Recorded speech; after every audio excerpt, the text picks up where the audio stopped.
সাত খুন মাফও একটা হিট মুভি, অশ্লীল সময়ের ছবি না। কাটপিস তো তখন হল মালিকরা লাগাইতো। না না, এগুলো আমরা আসলে কোনো সময় জানতাম না, আমরা এগুলো জানছি আর অনেক পরে। এটা আমি গ্যারান্টি দিয়ে বলতে পারি। শাকিব খানের অবস্থান, আমি যখন সাত খুন মাফ করি তখনও রিলিজ হয় নাই, এই কোটি টাকার কাবিন রিলিজ হয় নাই। না, কিন্তু এট এ টাইম আমার ছবির শুটিং করে এই কোটি টাকার কাবিনের শুটিংয়ে গেছে।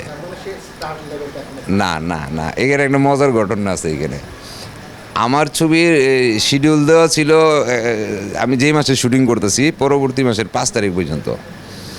হঠাৎ আমার একজন এসে বলল যে ম্যানেজার তো যোগাযোগ থাকে, আমার ম্যানেজার এসে বলল যে দীপজল ভাইকে তো শাকিব খান 5 তারিখ থেকে ডেট দিয়ে, আর 1 তারিখ থেকে ডেট দিয়ে দিছে।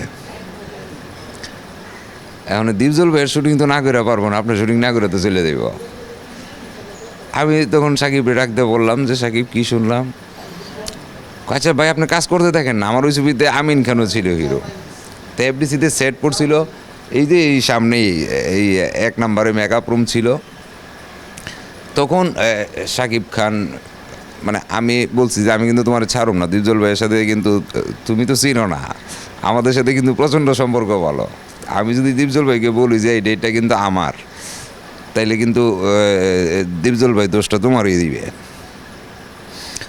কিন্তু কোনো সমস্যা হয় নাই, কারণ তখন নতুন হিরো ছিল, ডেট তো আমি বেশি নিয়ে রাখছি ইচ্ছে করেই।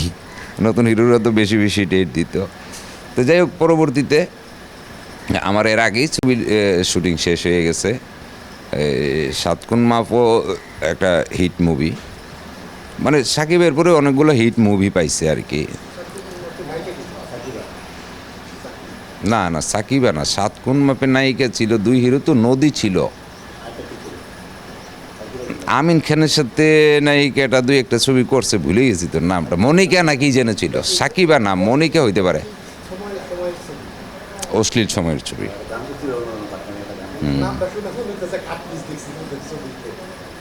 না, কাটপিস তো তখন হল মালিকরা লাগাইতো আমাদের ইয়াতে। না না, এগুলো আমরা আসলে কোনো সময় জানতাম না, আমরা এগুলো জানছি আর অনেক পরে।